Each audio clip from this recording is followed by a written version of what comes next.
right, so we can write to files from assembler 2.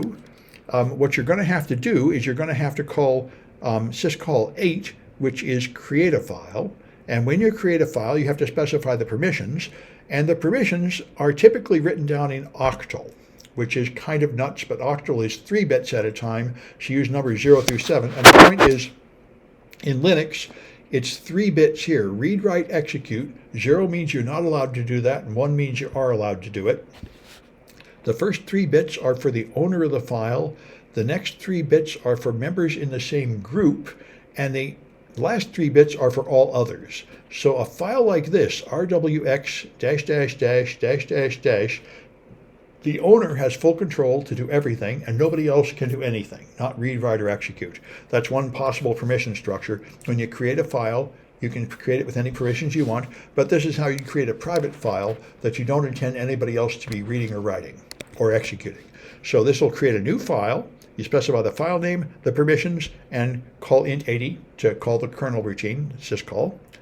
Then you're going to get, so the file name is just down here, and I've preloaded file name write.txt here. So that's what it's going to do.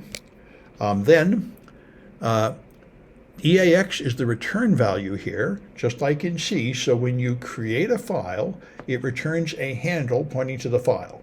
And that you need, so move it into some data. I'm going to put it in the location file descriptor here. And that's going to take 4 bytes. That's what it's going to take. That's the size of the file descriptor. Then I'm going to do a syswrite, and we done write before, but we always wrote to device 1, which is standard output. Now you write to device FD.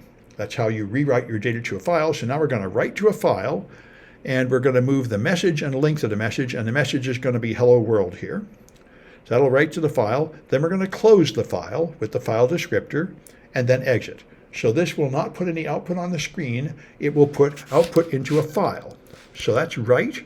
Let me go there. This is 220. I'll get out of here and go up and go into AS120 and 120. Okay. Okay, and so there is write.asm. All right, there's the code I just described that's going to write to this file. Now, I think I have this file from running it before, so I'm going to remove it, write.txt. And notice, by the way, well, let's get rid of it. Now it's checkers. Now I don't have write.txt. Now when I run write, I now am going to have write.txt. And notice, it shows as an executable file in a green color because I defined it with read, write, execute.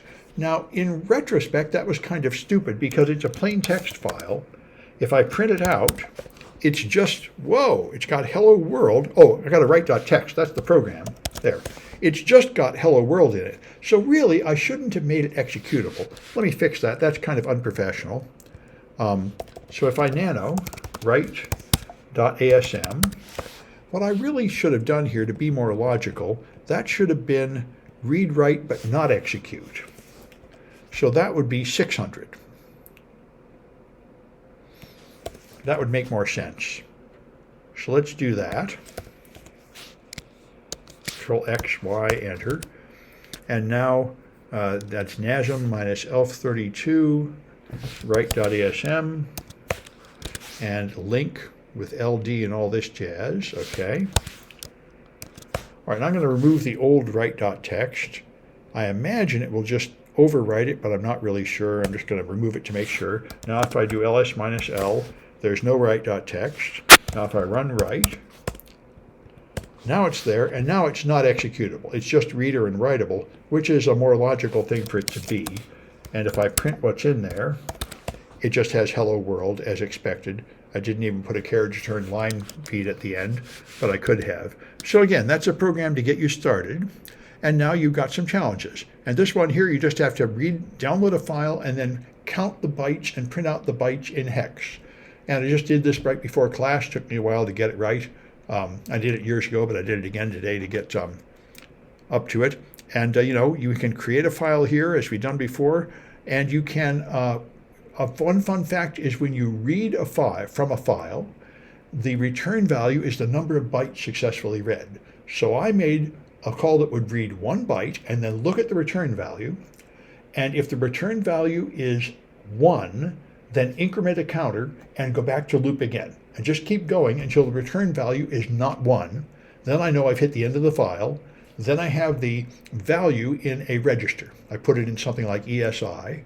Then I had to figure out how to write that out in hex, which is something you've probably done in earlier projects. You have to copy it somewhere, XOR it with F to get just the right 4 bits, then turn those into ASCII, and then right shift it 4 times and XOR it again and do a loop there. So you get a series of hexadecimal characters, 4 bits at a time. So it's pretty fun. All right.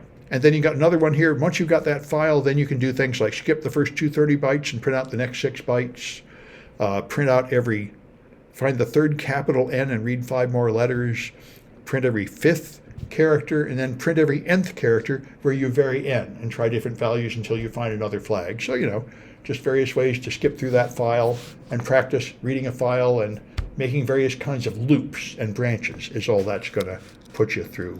So that's another one to do. And I'm going to stop this recording.